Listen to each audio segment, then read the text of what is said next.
Hi everybody, I'm Lynn Hinderaker and this is Wowbiz Weekly, Omaha, Nebraska's only local business news magazine podcast, not a broadcast, available only on the internet, obviously, at wowbiztv.com. If you're watching this, you're watching wowbiztv.com. Thank you for coming to this site. It's real easy to hit a button and forward the site, get people that you know and people in the local business community to come to this website. It's not just a news program. It's not even just a video. It's a movement. I'm so grateful to have you here today. And I'm very grateful in particular to Creighton University and the College of Business Administration. They've done an incredible job working with our production team, Dan, who puts the video team together. I want to recognize one more time, I know I've said thank you to him a number of times, but I'd like everybody in the room, because we've got a wonderful live audience here today, to recognize Sharice Williams and Stephen Michael Kelly from the College of Business Administration. Give them a round of applause.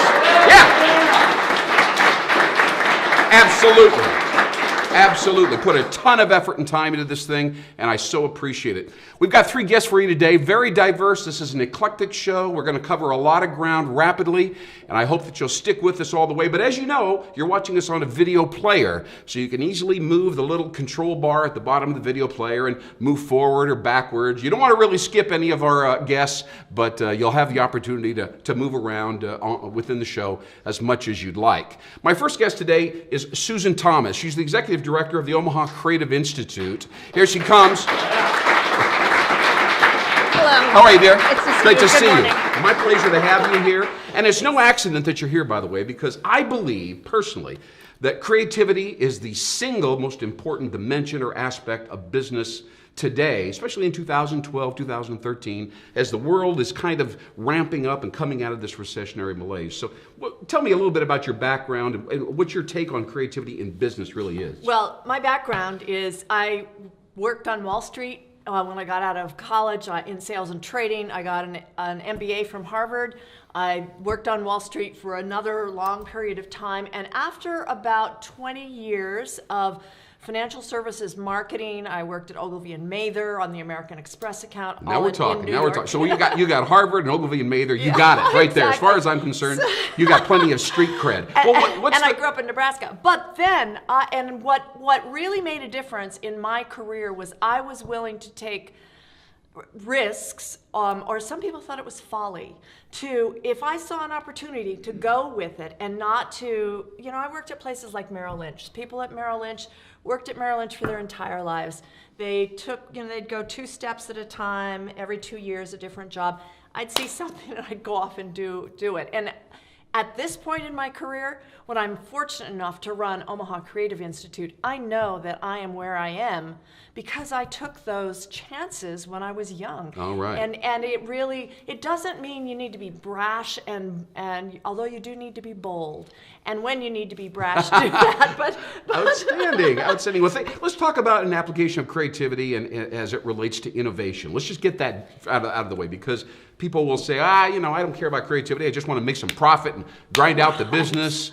But then when you slip into innovation, they go, oh, well, yeah, I guess we should probably try to be more innovative. Well, I think that the distinctive thing there in any business that you're in is that if you do not have something that's distinctively different from your competitors, from your potential competitors, from people that are just or organizations that are out there kind of looking at your marketplace, you're going to go down. You're not going to continue to go up. You're not even going to stay stable. So you've got to be willing to say, okay, what we did yesterday is not necessarily what we need to do for tomorrow.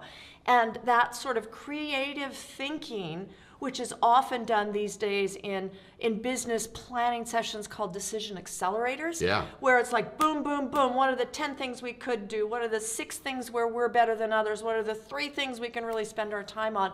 And really use that creative approach to use innovation in your business model. Susan, yes. let me interrupt you. Fine. You're on a huge and wonderful idea there. Let me talk about scenario planning. You touched on that. It obviously it opens up the door to possibility thinking.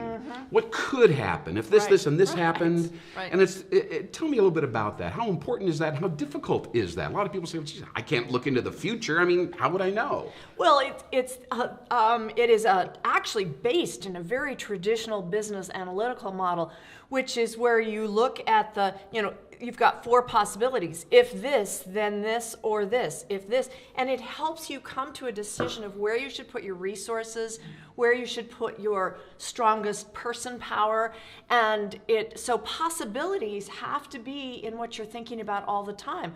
If Omaha Creative Institute or Merrill Lynch or Ogilvy and Mather did what they did last year and only that, they would just die on the vine. Can I hear an amen from our live audience right back there? That's right. Absolutely.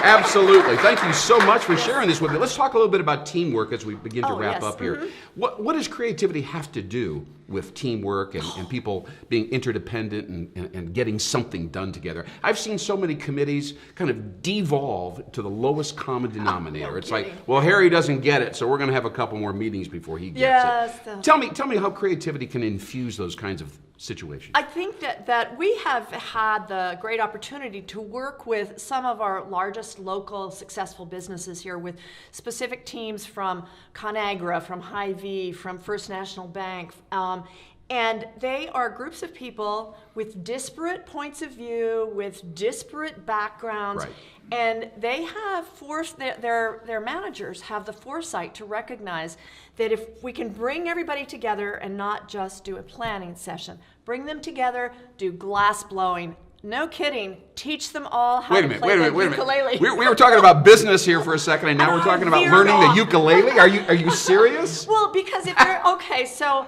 I'm an accountant and you're a marketing person. All right. You think that the way I look at things is just trying to stop you from doing what you're doing. Very good so far. Okay. I'm with you. Yeah, keep going.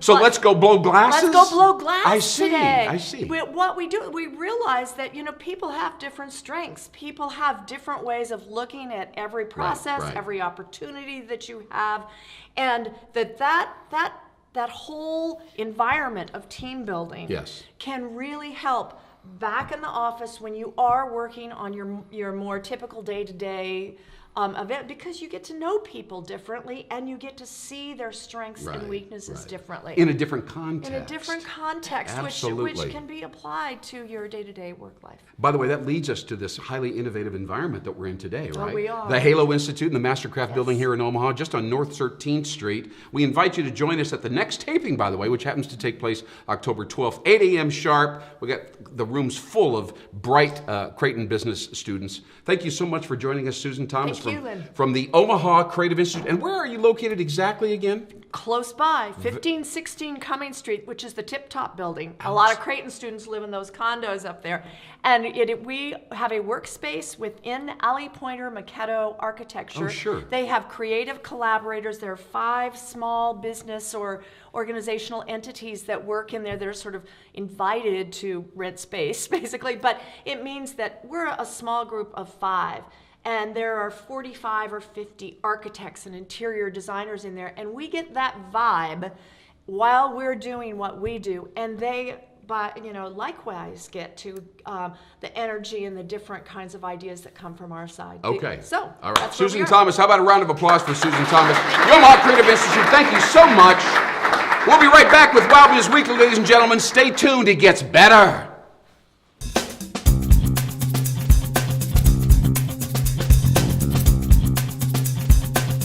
Hi, everybody. I'm Lynn Hinderaker. Welcome back to Wowbiz Weekly. I have a very special guest today. It's going to be packed with insight that you would have never heard anywhere else. Steve Jordan is one of the primary business reporters in the money section of the Omaha World Herald. He's done a fabulous job for 45 years. And I'll tell you a quick personal story. About 10 years ago, an author named Dan Pink put out a book called Free Agent Nation. Very interesting book about being a temp, about being a subcontractor. Everybody's on your own, personal branding. It was all that kind of stuff. I really thought it was a fabulous trend-setting book. I called up Steve Jordan down at the World Herald and I said, you don't really know me, but there's this book and I'm going to do a discussion, a little speech about the book, and please come down and give it some consideration. You might want to cover it. It's a trend story, And he was very nice, and he said, okay, I'll come down to Borders Bookstore, and he said, I'll cover the event. Well, despite my best personal efforts, at that time, all I was able to get in the rooms, I had all these chairs set up much like this. I had 3 people, all right, 3 people there. It didn't feel like a real successful moment, if you know what I mean. But Steve Jordan came, all right, and he sat there and he listened to the entire discussion. I think he skimmed through the book a little bit. and he actually wrote a story about this trend and the whole free agent notion just a few days later, and I'll never forget that. I appreciate that so much. So please welcome, for 45 years of experience for the Omaha World Herald, Mr. Steve Jordan, ladies and gentlemen, please. Good to see you. Thank you for joining me. Sure. It is my pleasure to have you here, sir. You betcha. Well, you have followed and tracked what's going on in Omaha and the business scene. I envy, frankly, the exposure and the experience that you have. Tell me just a little bit briefly about the World Herald's transition and what's going on down there for just a couple minutes, and then we'll talk about some of the key stories that come out of the. We can talk. The latest thing, I guess, is in December we were bought by Berkshire Hathaway. Right. And not a bad partner to have. They're a good partner, and and following that, Berkshire bought another bunch of newspapers. So we've got more or less a chain that stretches into as far as Florida and Texas. Yeah, and so that's forth. right. What, like 60 properties? Something like that. All And right. we're a lot of weeklies plus dailies, and so they're getting that organized, and it's a change for those newspapers. As far as our newsroom is concerned, not a whole lot of change. We put out the same kind of product. Our online is still the #1 online news segment there. Omaha.com. Omaha.com. Yeah, absolutely. And as far as gathering news and presenting it to the public, that's our main job. And that's our job in the newsroom. And you do an outstanding job of it, Steve. I try to grab your stories and pay special attention to those stories every time I can. Tell me, Omaha and the entire country is going through a very interesting transitional phase. We've been stuck in this kind of recessionary vibe for the last 4 or 5 years. But of course, Omaha has escaped somewhat. We're fairly insulated. But even so, from a psychological point of view, we're kind of trying to rebound and come out of that, and innovation is important. Well, what are the stories, or the people for that matter, that you've met through your vocation that you think are defining or particularly important we should really pay attention to? The thing that I see is, as far as the change goes, Omaha has had these long-time businesses, Mutual of Omaha, Kinagra that you mentioned, Sure. Union Pacific, and so forth. And but I decided to bring along yesterday's paper. Let's do that, yeah. They happened to talk about some of the things I was wanting. We talked about Kinagra's earnings, which is a pretty standard thing. Every quarter comes out. This quarter they happen to have great earnings. And they're going international. They're going kind of international. focusing that way, right? But then the paper also has 2 stories that are kind of illustrate this change that I've seen. Tell us. One is about an online outfit called Herdat, and it's a guy in Lincoln, a former Nebraska athlete. Oh. And what he does is he matches up famous athletes and celebrities and whatever with companies that want to be promoted by them. And he sets it up so it's a very easy thing, and they'll promote each other by sending out tweets about a product or a service. That sort of So thing. Social media is part of the platform. They pull the social media in, and this is a guy he's gotten some backing from some entrepreneurial investment groups. He's got a really successful business. You know who he going. reminds me? He looks like Jerry Maguire. Yeah, Blake Lawrence is his name. Okay, all right. And Keep going. And the other one is E Creamery, which is you'd think an ice cream shop in Dundee, right? Yeah, beautiful little shop. But then these 2 guys. That's right. That's right. And that's my experience. You go and have some of their ice cream. They have really different flavors. They have 18% butterfat, by the way. Right, there you go. Just to keep you going. But these 2 entrepreneurs they went on to the Shark Tank program, and it's by the time people see this podcast, they'll know whether they got their money or not. Right. They went on a Shark Tank to appeal for some more funds to set up a separate freezer production area because their online sales are so big. They've gone into online ice cream sales. How do you do that? You pack it in dry ice. You come up with a special flavor just for each occasion. So it's like a specialty gift sort of thing. Wow. And so you got, in both of these cases, there's some entrepreneurial types who are coming along. They're getting some venture capital money into it. And Yes. Omaha has always been kind of slow on getting venture capital. That's and right. I think that's turned around now. There's groups that are really working on it. There's a group called Pipeline that's now active in Omaha. Really? Bringing in entrepreneurs. There's a group called the Nebraska Angels that hooks up entrepreneurs or people who want to expand their business with the people who want to invest in new businesses. So so they're kind of that's matchmakers kind of or brokers. I wasn't really aware of that. Yeah, that's kind of a change. And these kinds of young entrepreneurs, like some of these guys in the audience that are going to be out there starting a business or pumping up a business some way, there's the big change for Omaha. It's not it's no longer just the traditional companies. The guys down at the Rotary Club downtown that have been in there for 25 years. Right, or whatever, guys have been there 45 years. Those old, no, I didn't go there. Those old people. You know. No. Now, what role do you? I mean, what do you like to gravitate to these kind of innovation, entrepreneurial stories? Do you have any choice, or does your editor ask you to cover a couple? I mean, some are assignments from the editor. Some of them, I always figure if I have a better idea for a story, then I get to use my story because my story will be better than the others. All right. It's a sales deal. All right. Well, so what's the next step for the World Herald? Is it digital? Is it a bunch of new ideas we haven't exactly seen yet, or is it just simply incrementalizing Omaha.com? What? I think we're going to keep the print edition. It'll be around for a long time. Yeah. We have a great audience there, and I personally, I think it's going to, people are going to start coming back, because the thing with the print edition versus online is you'll go through a print edition, you'll see stories that you really wanted to see, but you didn't know they were there. Yes, you'll stumble across things. And we compete for people's time that way. And so if you can organize the stuff that people want to see into a usable product that's fast, and it's right there, I think that's good. At the same time, we want to be the number one provider of online stuff too. Wherever people want to find out information, we want them to come from us to get it. And we've got a good online staff that's really working at it. And in fact, these other newspapers that I mentioned, we got our online product is ahead of these other papers. So guys from the World Herald really are going out to Richmond, Virginia, Winston-Salem, South Carolina, some of the papers that we own. Sure. Putting in, upgrading their website so that they can capture their readers. That's got to make Terry feel good, and Mr. Buffett, that we've got something that we're raising the bar, huh? Right. Elevating those standards. And Mr. Buffett has said that the thing that newspapers need to do is to stop giving their product away free. When it's online, it's free. So the industry is working toward that, trying to figure ways where, if you're willing to pay something to Amazon for a product, you might be willing to pay something to Omaha.com for a product too.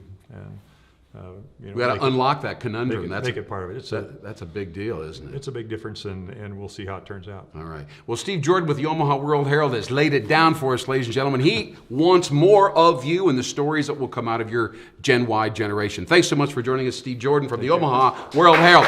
Read the paper. Read the paper. Thank you so much. Great job. Thank you so much.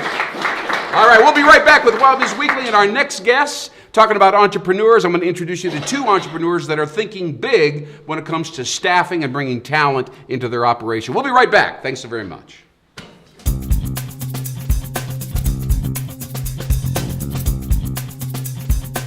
Welcome back to Wowbiz Weekly, Omaha's only business news magazine podcast. You're watching wowbiztv.com. Thanks for tuning into this website. It's completely unusual. This is online newscasting, and it's all about learning, not necessarily just sharing information. But we've been talking a little bit about entrepreneurialism, the next generation, and how Omaha has revitalized itself with a lot of new ideas, new thinking, a lot of technology, and a lot of very interesting young players. And so we're here to talk today to a couple folks that have gotten themselves established. They're in the software development business. They do mobile applications. They work downtown. They're part of that elite group. So I want you to please welcome Mr. Don Stavnik and Rod Smith. Thank you so much, guys, for joining us. You bet. Now, this is very interesting. These guys run an operation called Volano Solutions. Very cool offices, and they do a lot of very interesting and experimental things. But what they need is talent. Isn't that right, Rod? Tell me a little bit about your staffing challenge for a minute. So when we started Volano Solutions, we never dreamed that going and finding the right talent to help us build software solutions would be the challenge. Everybody thinks customer acquisition. That's the key piece to the puzzle. Right. For us, no. Just getting the right people. Getting the right people and trying to find the right folks to come in, because for us a cultural fit is where it's at. So not only do you need the technical skills, but you also need to fit into our culture. So finding those folks, getting them into our office to see if they're the right person, has been a huge challenge for us. Don, tell me, what's the process when you stumble across somebody who has a resume that looks maybe reasonable? How do you run them through the opera? How do you arrive at he's a go, or we should talk him, or dump him? being technologists ourselves, that's pretty easy to know if they have the aptitude. We've always said aptitude and attitude is really what we're looking for. So we really don't even look at a resume necessarily. We love a cover letter, and we get to know who you are and are you going to be able to fit in with a sense of humor and stuff out of your cover letter, see some of their personality. Now I have to interject right here because we have an audience dominated by young folks from the College of Business Administration at Creighton. They, I'm sure, think a lot and are spoken to a lot about resumes and developing your resume. You don't even pay that much attention to a resume. You're looking for a cleverly crafted pitch letter or introduction letter. Yeah, show us something about yourself. We want to know Very who you interesting. are. All right, keep going. So it appeals to you. You bring them into the operation. Then what? And then we have them spend a half a day with us, so we can kind of show them what our environment is like. Yeah. And then we get to see how they can interact with the rest of the players on the team, because Okay. fitting into the culture really is a big part. All right, very interesting. So is it kind of like a frat thing where everybody has to kind of vote on whether or not this person is going to fit in, and if they don't get enough votes, we move on to the next person? No, and it's a friendly dictatorship. All right, I see. So in the end, you guys are the guys that are making that decision. We do, but as we do bring them in and they get to spend some time with the team, you can see the personalities interact, and I guess it's a gut sense as to whether or not it's going to be a fit. Well, we had Susan Thomas on here a little bit earlier, and she talked about the importance of creativity and intuition. Absolutely. It's very interesting to hear you talk about the importance of gut.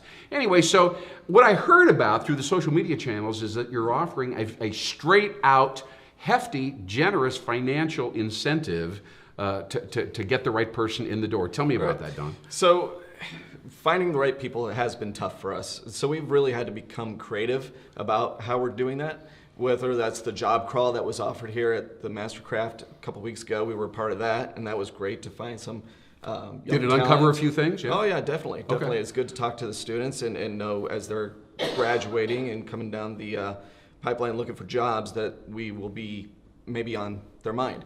But for the immediate need, we have a $5,000 referral fee that we're just offering out there, because it seems like Omaha is... Wait a minute. Whoa.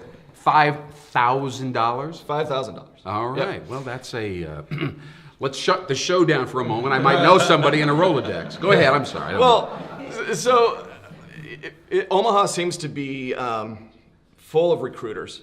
And so we end up needing to use recruiters to find people a lot. And what recruiters demand as a fee is a lot more than that $5,000. And we would much rather give somebody that we know or as a referral or as part of our network $5,000 than a larger, maybe even national-wide corporation to find us, headhunt, basically. Yeah. That's very interesting. That's an enlightened idea, actually, and is a cost-saving idea as well. Is that right? Yeah. So it not only would it save a substantial amount of money if I could pay you a referral bonus to help me find the right person. I get to put money in your pocket, not a national corporation. Sure. So it sounds like a win-win. Yeah, it really does. Do you know how many people have replied to our refer a developer form? How many? None. Is that We've not had one right? response. Is that right? Now that means either your social media communication, the thread that you're putting out there isn't effective, or people don't know software developers, maybe. And it is a tight market. Huh? Software developers, they have jobs tight. already. They're. As we wrap this up, let me ask you this question. I don't mean to get into anything too touchy, but what does a software developer make in general, especially as they're beginners or intermediate or whatever? I mean, what's the range? We got students out here that are thinking about this kind of stuff all the time. Can you give me a broad range, please? Sure. So out of college, you're looking at 30, 35, 40. Okay. You can progress pretty quickly if you've got attitude and aptitude like Don spoke to. You can make it to the mid-60s.